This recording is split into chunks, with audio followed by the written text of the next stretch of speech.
Hey everybody, welcome to our virtual Bible study. We are so glad you've tuned in to this particular program. And if you're keeping up with our current study on wisdom for life, this is lesson number 8. Lesson number 8 in our current study. And tonight we're going to be looking at wisdom for the family. Wisdom for the family. So we've covered a couple on marriage. Now we're talking about family. Hey, real quick, while I've got your attention, if I could get you to do a couple of things for me.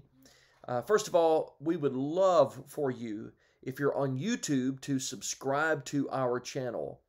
The more we can boost subscriptions, the more visible we become on YouTube, and that's our goal because we've got a good product, right? We're trying to pitch something great, which is the gospel of Jesus Christ. And we believe in Bible truth, and we believe that makes the world better. It makes people better, which is what we're really after, and as people get better, the world gets better. So please help us out with a subscription on YouTube. It's free. It doesn't cost you anything. You just plug in your, now you have to have a YouTube account, which is also free. You put in your email, and when you do that and subscribe, you never lose content. So anytime we go live, whatever we have going on, if we post something to YouTube, you're always going to be privy to that. You're always going to get it. You're not going to miss it. We hope you'll do that for us.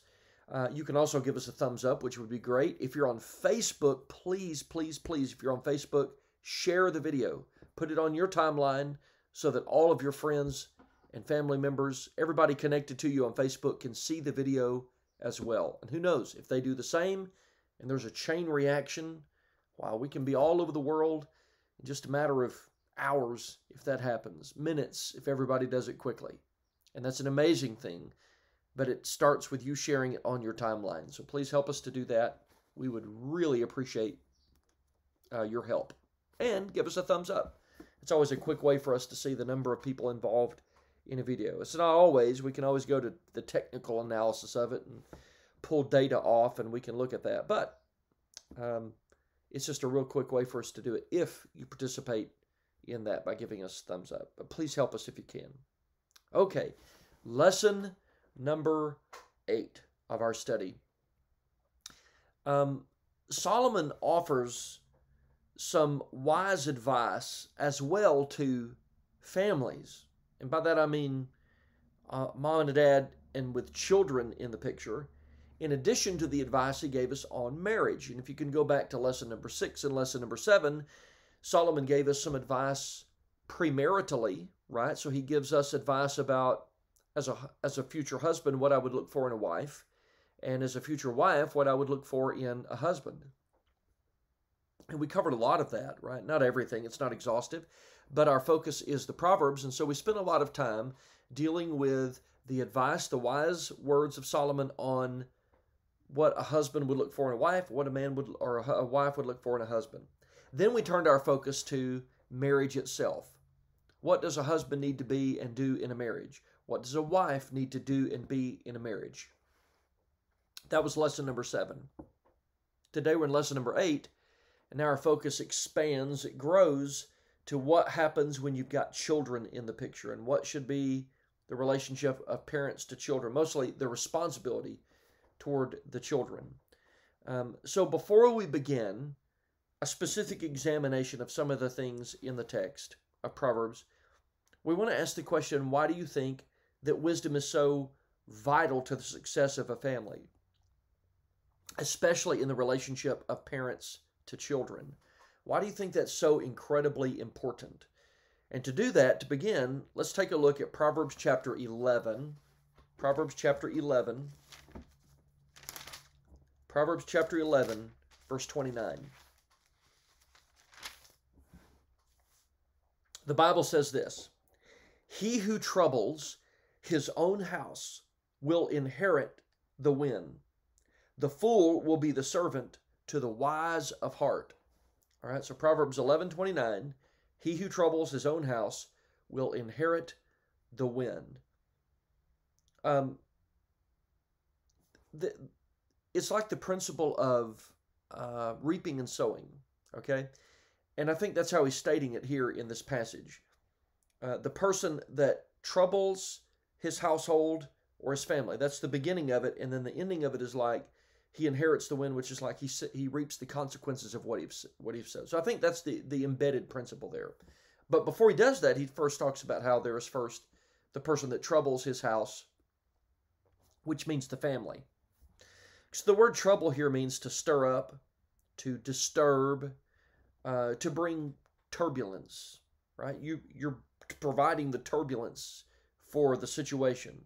So if someone says, this is terrible, it means that somebody caused that problem that you would say this is terrible. It's generic here. I find that to be interesting. There's nothing specific. It's like he who troubles his house with going after another woman, or he who troubles his house by gambling. It's very generic so that it would include any of that. A man could trouble his house, or a woman could by laziness, or by apathy, immorality, covetousness. Any of those could be a reason that a person troubles his house. And he and his family then get nothing except the consequences that match the behavior. So I think that's why at the end of that verse he says, or the end of that first section, he says they inherit the wind. It's, nothing good comes of that. You only get the consequences that match the type of behavior.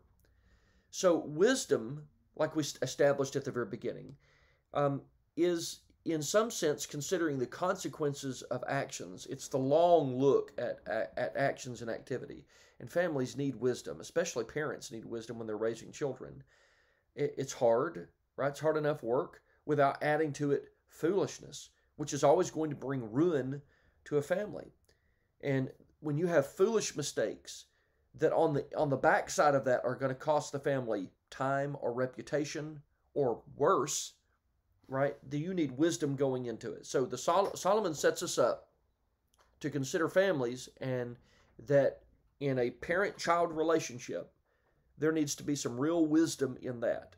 I get it. There's no, outside of the Bible, there's no manual that says here's the way to handle every single situation, but the Bible provides principle for the situations, to handle the situations. And anybody that's starting out as a parent says, I'm overwhelmed, I don't know what to do. But when you provide the wisdom in the Bible, when God provides the wisdom in the Bible, and you apply that to the situation, you've got some foundation. All right, so this gets us to number 2. Now we're going to be a lot more specific. And these questions, remember, these questions are ones that we provide in class. There's a lot of class discussion over this. So this is just me talking to you. Number 2, what should be a family's primary focus? Look at Proverbs 15. What should be a family's primary focus? Look at Proverbs 15. Look at verse 16. Listen to this. Better is a little with the fear of the Lord than great treasure with trouble. Better is just a little with the fear of the Lord. Right? If you got the fear of the Lord, even if you have a little, you're going to be okay. But it's better than great treasure with trouble. The fear of the Lord is more than enough for life. It's everything that we need in life. And if we apply this to a family, we would say that a family's primary focus should always be God, everything pertaining to God, or in the words of Jesus, seek first the kingdom of God and his righteousness, and all these things will be added to you. I didn't put that in my notes, but just thinking out loud, I'm going to put that in there because I think that goes right along with it. Even if the world can't understand the value, even if the world chides you for that, oh, you don't have anything. Well, better is little with the fear of the Lord than to have, according to this passage, treasures heaped up on end without it. That would be the contrast to it. So even if the world can't see the value of it, there's still great value in having the Lord, even if you end up with very little in life. But the fear of the Lord is worth everything. So a family, right, mom and dad, you got the kids, a family needs to have as its principal focus the Lord. It becomes the filter for everything. Everything we do, no matter what the discipline or endeavor is, whether it's handling money or going to work and handling our job, it's all based on our understanding of, our relationship with, and the fear of the Lord. Okay, so what are the benefits of this pursuit? if a family puts the Lord first, what are some blessings that come from that? What is the result of this? Go back to Proverbs 1. Proverbs chapter 1. And look at verse 7. Proverbs 1, verse 7. The fear of the Lord is the beginning of knowledge, but fools despise wisdom and instruction. So, what are you going to gain from that? Knowledge. Skill comes from the fear of the Lord, right? It's a way of handling all the stuff that life throws at you. And when you're a family, I promise, not only as an individual do you have to just deal with stuff. When you're a family, you deal with challenges quite often, right? So the fear of the Lord becomes the way in which we handle correctly the challenges of life. And it's the way that we minimize the problems that often enter into families, especially those that are unguided by the fear of the Lord. So the fear of the Lord is the beginning of knowledge. Here's the second one. Look at Proverbs chapter 10. Proverbs chapter 10. Verse 27. The fear of the Lord prolongs days. It gives, I think the King James says, length of life. And a lot of translations do that, length of life, the prolonging of days. But the years of the wicked will be shortened. The principle here is this, and when you apply it to the family, it would be the same way. When you have wisdom, you avoid pitfalls that really do actually shorten life or perhaps take life prematurely, right? Not just shorten life, I mean, they just end life because you've made some dumb decision, some life-ending choice. And wisdom can kind of put that stuff in the balance. And a family has a lot greater chance of spending more days together on this earth if wisdom is a part of the family than if it were not. So wisdom, the prolonging of days or the length of life. All right, chapter 16. Chapter 16, verse 6. Chapter 16, verse 6. In mercy and truth, atonement is provided for iniquity, and by the fear of the Lord one departs from evil. You know what wisdom can do? It can help keep sin out of a family, and that is so important.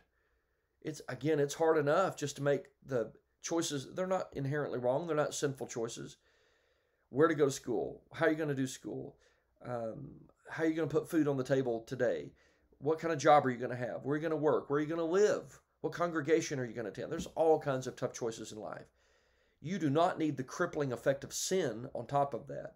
How do you get it out? How do you keep it out? How do you make sure that you keep your children pure of heart and gentle and humble and lowly? We have wisdom, because the fear of the Lord, which is the primary focus of a family, that's what wisdom is all about. Wisdom is centered on the fear of the Lord. And by the fear of the Lord, one departs from evil. This reminds me a lot of Psalm 119, verse 11. Your word have I hid in my heart that I might not sin against you. And that's what a family should be all about. Nobody wants their kids growing up and living a life of sin. Let's see, Proverbs 22, verse 4, which, by the way, almost everything in chapter 22 is about a good reputation, a good name. All right, so Proverbs 22, verse 4. By humility and the fear of the Lord are riches and honor and life. So his point here is that it provides the foundation for all other blessings. The fear of the Lord is the foundation upon which all other blessings can be received. So all of the blessings are given and then enjoyed properly by a person who has wisdom or the fear of the Lord, right? So it's the barometer of that. And God will often bless according to the growth of the fear of the Lord and not vice versa.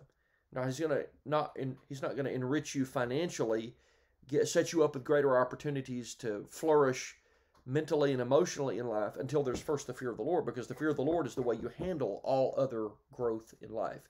As a family, it's really important. And you see it sometimes as a family. You see families, they don't really fear the Lord, and there's opportunities that come their way to grow in another area, and they squander the opportunity because the fear of the Lord was not there. Now, if the focus of a family is correct, if it's the fear of the Lord, what comes as a result to a family? So look at Proverbs 15. Proverbs 15. Look at verse 17. Better is a dinner of herbs where love is than a fatted calf with hatred. You know what happens in a family where you have the fear of the Lord? Love grows in that family. If the fear of the Lord is right. I'm not talking about feigned appreciation of God. I'm talking about real deep devotion toward God. People who love the Lord and they love Him. That love gets shown toward family members too, and you have great love cultivated in families where there is the fear of the Lord, and houses filled with love for God flourishes. There are a lot of homes that have money and have no love, and that's true. How about Proverbs 17? Just 2 chapters up, Proverbs 17, verse 1. Better is a dry morsel with quietness than a house full of feasting with strife. You know what happens in the house of the fear of the Lord? There's less strife in that house. And the result is that generally speaking, you have in a house where God is feared, peace. Because remember, God is He's the guiding person of our lives, the guiding force of our lives. His truth is the principle upon which we stand in our family. And it usually leads to greater unity and peace in a family. And I see a lot of families, and it's tempting for every family when there's any kind of material stuff. And it's just part of living in this world. You have material stuff where it does create strife and jealousy, and it can't really satisfy. And you learn quickly that the greatest satisfaction, the greatest peace that comes to a family, to an individual, to any group of people, is the fear of the Lord. All right, so let's shift off of that one into question number 3. There's no question that it takes money to provide for a family. See, we're not saying money's bad. It just has to be put in its proper perspective. How should a family view money? And through what lens should a family view money? Look at Proverbs 20. Proverbs 20. And look at verse 7. The righteous man walks in his integrity. Verse 7. His children are blessed after him. So we're viewing it through the lens of righteousness. That's what matters to us. And any money we have is used in righteous ways. Wisdom is just sound principles for handling life. But God is the filter of that.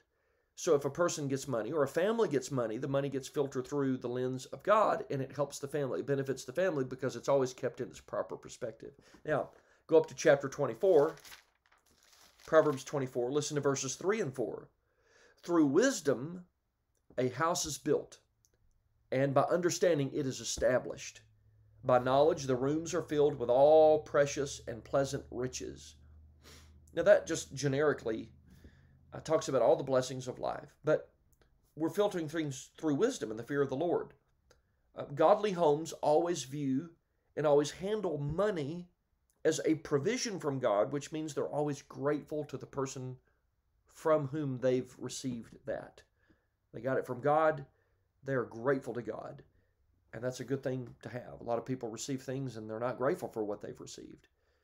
But they always receive it through wisdom. So godly homes always view and handle money as a provision from God and are grateful for that. All right. Question number 4. This is the big one, right? Should parents discipline their children? And we're asking today, what does the Bible teach about that? I'm not interested in the so-called experts who say, should never discipline your child too toughly. I'm talking about the Bible. What does the Bible say? Should we discipline our children? And if so, why? Well, here are the reasons. Look at Proverbs 13. Proverbs chapter 13. And drop down with me to verse 24. Proverbs 13, verse 24. You've probably heard this before, right?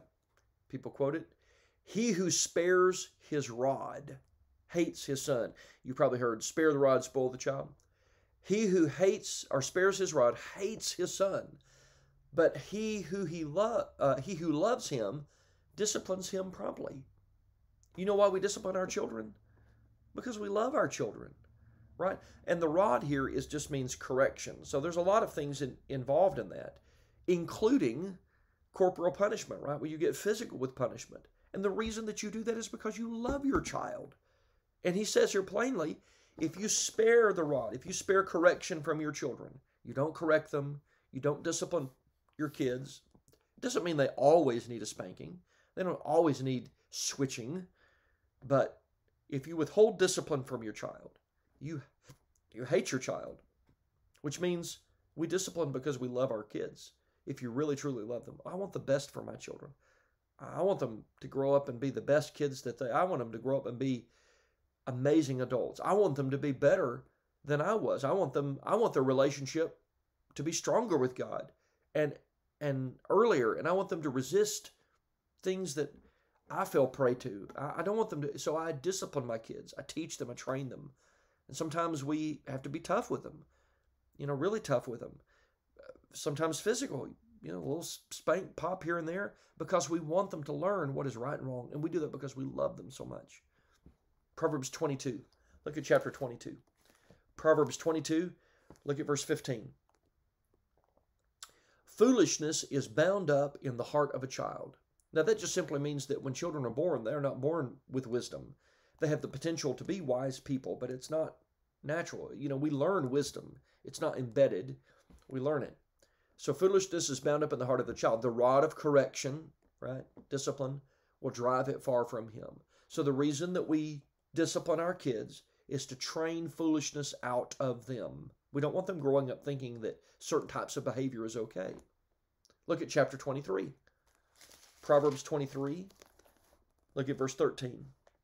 Do not withhold correction from a child. Don't you dare do it.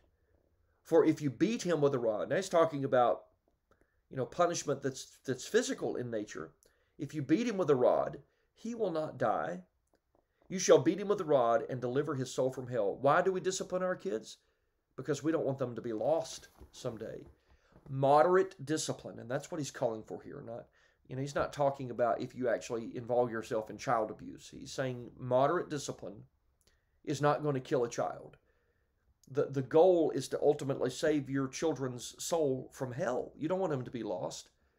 Then in chapter 29, Proverbs chapter 29, listen to this. Proverbs 29, verse 15 and verse 17. Verse 15. The rod and rebuke give wisdom, but a child left to himself brings shame to his mother. Right? Because he's going to follow the bent of his heart without training, without discipline. He'll just be foolish because he's not naturally wise. He has to learn that. And then in verse 17, correct your son and he will give you rest. Yes, he will give delight to your soul. So the point here is that if a child is allowed to do whatever he wants, it brings shame to the parents that were supposed to be training the child. It brings disgrace upon them as well as to the child. Well, what is discipline? You keep saying that word. Discipline is just training. It's just teaching, right? We're shaping and molding behavior. That's what we're doing when we discipline. And sometimes that involves punishment, a spanking, a switching, a grounding, standing in the corner, whatever it might be that's appropriate for that situation, to keep a child in line and to train away bad behavior. It's necessary. It absolutely is necessary. And the Bible is an advocate of that. The main thing is that children are not in charge. They are not the boss of the family. They're not the ones that wear the pants. They are in a lot of homes, but they're not. They shouldn't be. Children do not have experience. They are not wise. They are still learning. And the only way to get them to where they need to go in life is to train that behavior. We do that through discipline, which means up to and including a corporal punishment. I didn't say capital punishment. I said corporal punishment. And even when corporal punishment is used, when you spank a child, when you switch, I got switches when I was a kid. When you switch your son or your daughter, right? When you slap them on the behind, what should guide the action? Look at chapter 19. Proverbs chapter 19. And go with me to verse 18. Proverbs 19, verse 18. Chasten your son while there's hope, and do not set your heart on his destruction. All right. There's a lot of love that's involved in correct discipline. It always comes from a place of love. It never comes from anger. And there's a huge difference in discipline and in child abuse. Huge difference. We are not advocating for child abuse. God never advocates for child abuse. If you abuse your children, you're sick and you need help, and it's sinful to do that. But discipline is a good thing. It's okay to spank a child because you're trying to correct behavior if you're doing it out of love, not out of anger. And maybe even if something makes you angry, you need to step back for a minute and then you need to come back and discipline, even up to and including spanking. It's okay to do that. Or whatever works in the situation. That it's really effective with younger kids. As kids get older, there are certain things that hurt more than spankings do. Groundings and taking things away and limiting certain things that they love. So it's got to be appropriate to whatever it is. And there's a difference between that and child abuse. But it always comes from a place of love, of hope, that you're helping to get that child to heaven one day. Now, one more question. It's number 5. What advice does Solomon give about raising children? And I saved this verse to the last because it's the one we think of the most. Proverbs 22, verse 6. And remember earlier, I said almost everything in Proverbs 22 is about good reputation. He starts it in verse 1 by saying a good name is rather to be chosen than great riches, right? So that's the tone of the chapter, the pace of the chapter. Everything falls in line with that. And in some way or another, he's always reflecting back on a good name. So what does he give us in verse 6? Verse 6, train up a child in the way he should go, and when he is old, he will not depart from it. What does that mean exactly? There are some who perceive the translation of this is train up a child according to his way. And they don't really see this as spiritual. They see this more as vocational, and maybe not so much specific to like the job as much as it appeals to the aptitude of the child, right? So you're training up a child according to his inclination or his or her aptitudes, right? Because all aptitudes are different, and you want to try to train a child according to his aptitude, because not every single child is going to excel at every single thing. Now, for example, a child that might be like, let's say you have a young boy, and as he's growing up, all he ever wants to do is go outside and take a hammer and nail, just build something. He builds a doghouse. He builds a tree house. He's just building. I don't think if that's his aptitude, he just loves it to death, that he's going to grow up and want to sit in an office somewhere. You want to try to shape and mold him into something that he can do and be happy using his hands for the rest of his life, right? Help children find what works for them, and they will enjoy happiness and satisfaction and contentment for the rest of their life. That could be partly what's embedded here. But I also don't deny that there's the spiritual side of what he's saying, which is when they are young, parents need to lay a foundation so that when they're old, they'll not depart from that. And it's not an absolute, because children can go astray, but you are providing a foundation. You're throwing an anchor out so that even if they drift a little bit, the anchor is still there and they can pull themselves back if they want to do that. They will always have an anchor in the water that can keep them from going too far down the stream if they're anchored. And I think that's probably principally what's going on in this passage, even though I don't deny that maybe also there's some, in every way a parent needs to train a child, and we need to point them in the right direction, most of all spiritually. But we can also help them point in a direction that's going to help them later in life be content and happy. Not everybody's meant to be a doctor or a lawyer. Some people are great with their hands. Some people are great beauticians, and some people are wonderful bakers. That's okay. And some people are awesome homemakers. There's nothing wrong with that. But if it fits the aptitude, they'll be satisfied for the rest of their life. And most of all, they'll have an anchor if we've taught them the Lord to keep them from drifting too far if they do indeed drift in life. Okay. Thank you so much. Appreciate it. Again, I know this is not give and take, and we're not having open discussion, which I love for this class because there's a lot of wisdom that comes from the members in our Wednesday night sessions. But I'm so thankful you tuned in to be a part of this, and maybe you can add to it in your wisdom to the notes that we gave out tonight. We'll come back. We've got another installment coming up, another lesson from Proverbs, so just stay tuned. We will have a break for a while because of summer series, so you'll see 5 weeks of summer series, and then we'll resume after that with our book of Proverbs Wisdom for Life. Thank you so much for tuning in. Please know I love you. God loves you even more than I do. Until then, see ya.